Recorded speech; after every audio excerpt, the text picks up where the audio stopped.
Grabe naman yung kanta, oy! Lunes na Lunes, parang hinihele tayo papunta sa Biyernes. Diba? Iba talaga yung boses ng The Carpenters. The Carpenters! Oo, ni Karen. Diba? At talaga namang ramdam na ramdam mo ang kanta niyang You Made Me Live Again. Diba? At mapapasabi ka talaga ng You Made Me Live Again kapag binalikan ka ng ex mo after mo siyang lokohin. Kapal naman ang mukha mo, oy! Onting delikadesa naman dyan. Niloko mo yung tao, iniwan, tapos ngayon babalikan, Kapal ng mukha, wag ganon. Alam mo ikaw, kapag nagloko ka sa isang relasyon, diba, aminin mo, magsisi ka, tanggapin mo yung katotohanan na hindi ka na kontento sa isa. Tapos, kapag inalok ka niya ng hiwalayan, o kaya pag sinabi niya na buo na ang loob niya at buo na ang desisyon niya na hiwalayan ka, tanggapin mo na. Diba? Huwag ka na para magsabi-sabi pa na, hindi, ipaglalaban kita. I will win you back. Nek-nek mo. Noong mga panahon ngang sa'yo yung taong yan, hindi mo pinahalagahan. Tapos ngayon, win back ka dyan. Gusto mong libakin kita. Diba? Kaya respeto po sa pakiramdam ng mga taong minsan nating hindi binigyan ng respeto. Minsan nating kinalimutan na minamahal pala tayo pero pinalitan natin ng pangloloko. Lungkot naman yan. Pero kapag ako niloko mo, feeling ko ako pa rin yung maghahabol sa'yo. Sige na, oo na.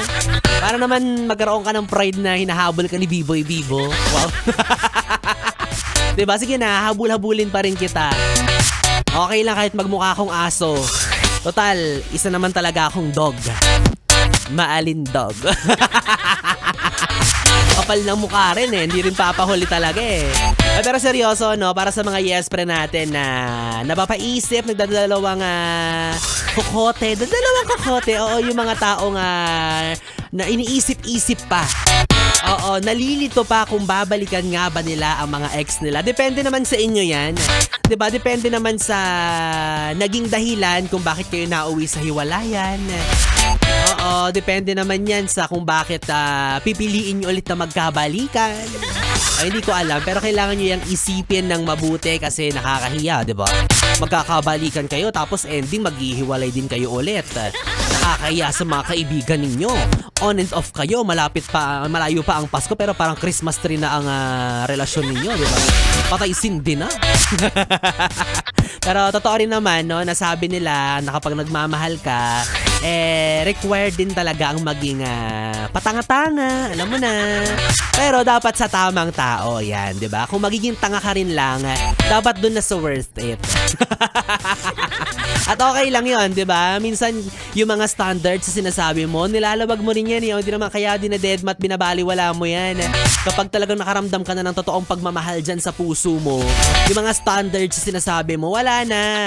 Nakakalimutan mo na yan. Diyan na pumapasok yung sinasabi nating, ay, tanga na siya. Pero again, okay lang for as long as feeling mo ay ginagawa mo yun para sa tamang tao, diba? Kumbaga nagko-compromise ka. Yes, ikaw yung nag-a-adjust ganyan. Kaso yun nga lang, ikaw yung nag-a-adjust tapos siya hindi naman, diba? Doon ka nalugi. Ay nako, well anyways mga yes friend, eto, si Biboy Bibo hindi magpapahabol sa inyo. Pero sabay-sabay nating habulin ang tsansang manalo ng tumataginting na 500 piso hatid sa atin ang ACS! Pera, pera! Pera, pera lang yan! ACS! Pera, pera! Pera, pera lang yan! ACS! Gusto mo ba ng 500 pesos? Pwede, habulin mo si Biboy Bibo. Dali na, di ko pa naranasan yung hinahabol-habol ako. May humahabol sa akin pero yung mga pinagkakautangan ko, ganun lang.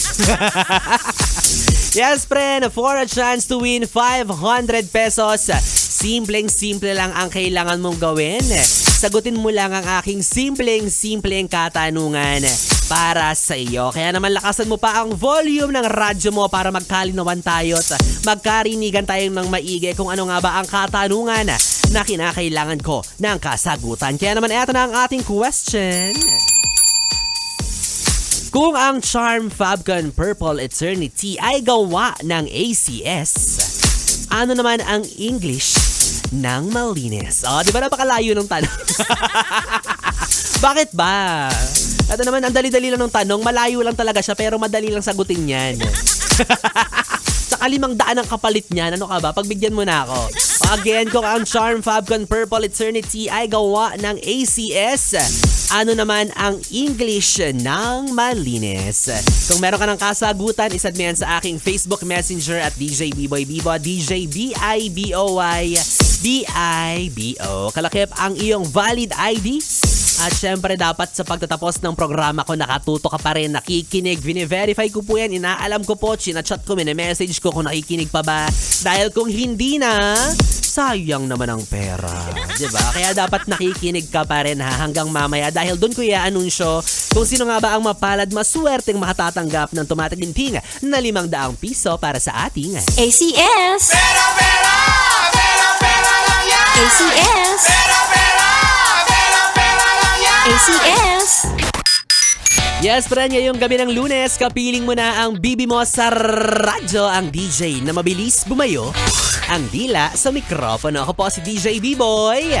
B-Boy Bibo na pwede mong makatabi hanggang mamayang alas 12 para sa ating BB Time. Kaya naman dito ka lang sa istasyong no problem, ang 101.1 Yes FM. Solid. Oras natin, 9:42.